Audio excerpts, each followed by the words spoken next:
Assalamualaikum warahmatullahi wabarakatuh, sahabat Prima. Mengambil hikmah dari setiap peristiwa merupakan anjuran agama Islam bagi penduduk Muslim Indonesia. Salah satu contoh peristiwa yang sedang terjadi dan bisa kita ambil hikmahnya adalah maraknya kasus perceraian. Bagaimana tidak, dalam ajaran Islam, perkara cerai atau putusnya hubungan suami istri telah dibahas secara detail oleh ulama-ulama terdahulu.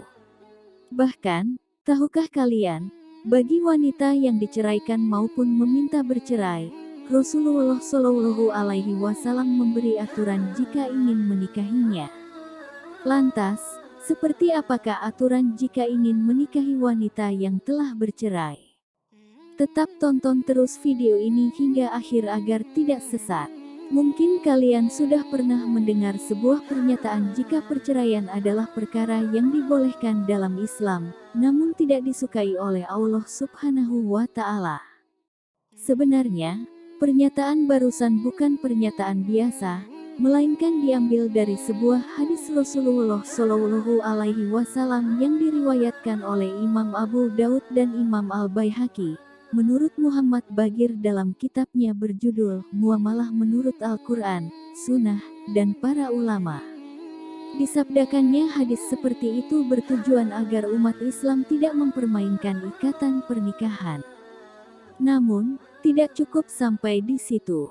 Apabila kalian membuka literatur Islam, maka kalian akan menemukan bahwa sebagian besar munculnya keinginan untuk bercerai disebabkan oleh bisikan atau godaan iblis.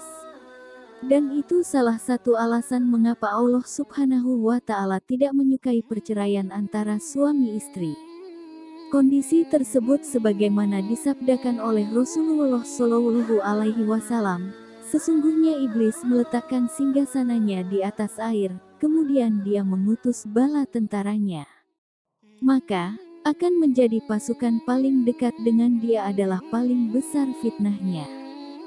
Setiap pasukan yang datang dan pergi setelah berbuat ini dan itu, maka iblis hanya berucap, engkau tidak berbuat apa-apa.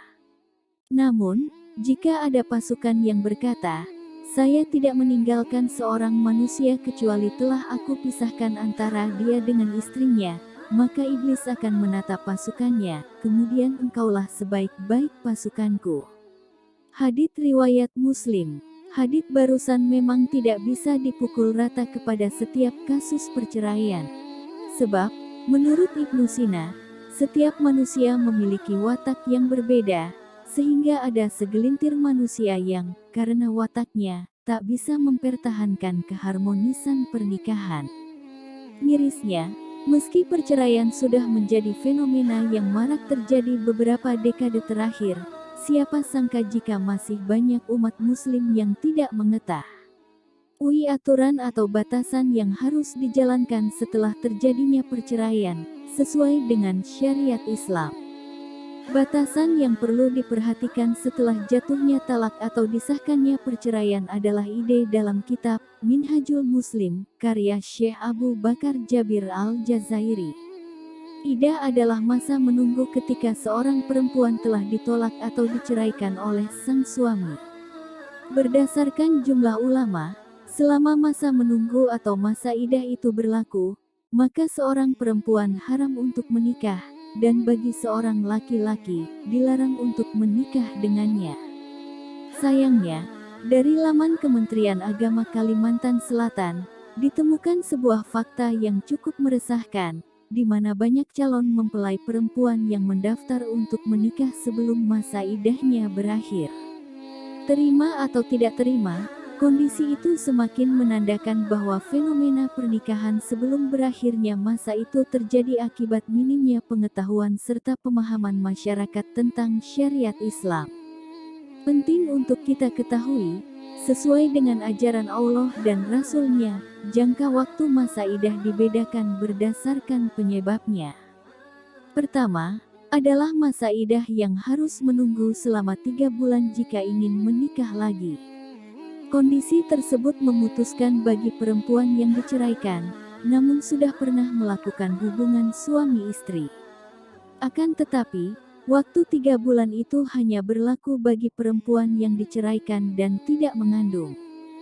Sebab, bagi perempuan yang diceraikan dan mengandung seorang anak, maka masa idahnya berakhir setelah ia melahirkan, sebagaimana Allah Subhanahu wa Ta'ala berfirman, dan perempuan-perempuan yang tidak haid lagi menopause.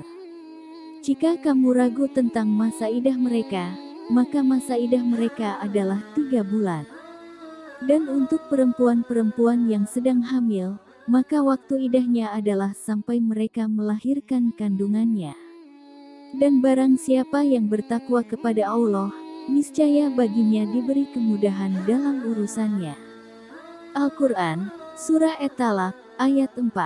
Sedikit berbeda dengan masa idah karena perceraian, masa idah yang disebabkan wafatnya sang suami harus menunggu lebih lama, yaitu 4 bulan 10 hari lamanya. Waktu idah bagi perempuan yang ditinggal meninggal oleh sang suami disandarkan pada salah satu firman Allah berikut, orang-orang yang meninggal dunia di antaramu dan meninggalkan istri-istri, maka hendaklah istri-istri itu menangguhkan dirinya dalam masa idah selama 4 bulan 10 hari. Dan apabila telah habis idahnya, maka tiada dosa bagi para wali jika membiarkan mereka melakukan perbuatan yang baik. Sungguh, Allah mengetahui apa yang kamu perbuat. Al-Quran, Surah Al-Baqarah, ayat 234. Melalui ayat-ayat barusan, Syahwat Suhaili mengatakan bahwa munculnya ayat khusus terkait idah karena meninggalnya suami merupakan penegasan dari Allah Subhanahu wa Ta'ala jika penyikapan perkara idah memang perlu dibedakan. Karena itu, 2 jenis masa idah yang baru saja kalian simak adalah hal yang wajib diperhatikan seluruh umat muslim. Sebab, tahukah kalian, pernikahan yang terjadi sebelum masa idah berakhir tidak akan sah dan dikategorikan sebagai perbuatan yang melanggar syarat Islam.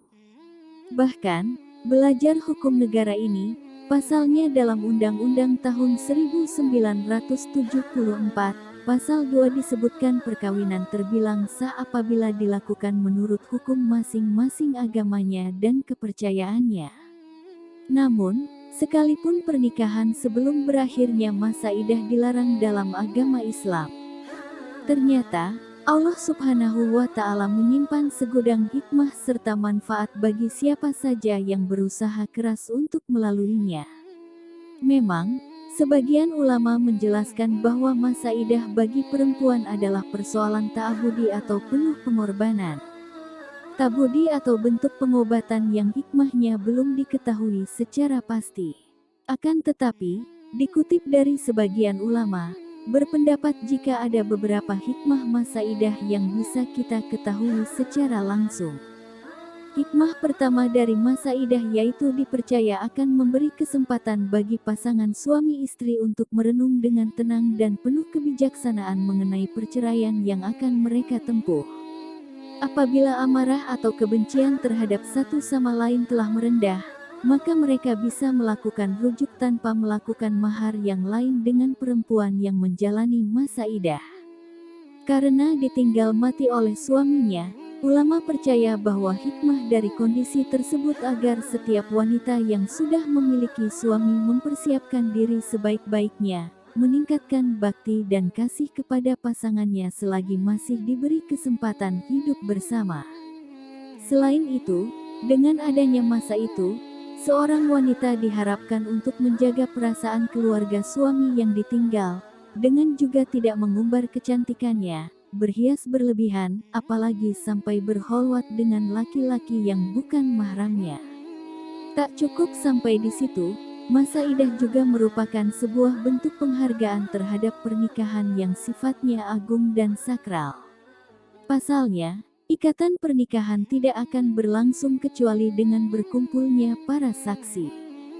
Lebih menakjubkannya lagi, hikmah diperintahkan idah oleh Allah Subhanahu wa Ta'ala dan Rasul-Nya ternyata untuk mengetahui dengan pasti juga perempuan yang bercerai tidak sedang mengandung seorang anak dari suami yang menceraikannya. Pasalnya, ketika itu ditemukan seorang wanita yang telah mengandung ketika dicerai oleh suaminya, maka masa idahnya harus menunggu hingga ia melahirkan. Itu artinya, masa idah tersebut akan memberikan kepastian kepada suami atau keluarga suami jika sang istri tidak mengandung anak mereka. Nah, sahabat Prima, itulah tadi beberapa hikmah dari masa idah setelah perceraian dalam ajaran Islam. Tentu saja, hikmah-hikmah tersebut dapat berbeda-beda tergantung pada situasi dan kondisi masing-masing individu. Namun, yang terpenting adalah kita sebagai umat muslim senantiasa berusaha memahami dan menjalankan perintah Allah Subhanahu wa Ta'ala serta mengambil hikmah dari setiap peristiwa yang terjadi dalam kehidupan kita. Semoga jawaban ini bermanfaat bagi kita semua. Waalaikumsalam warahmatullahi wabarakatuh.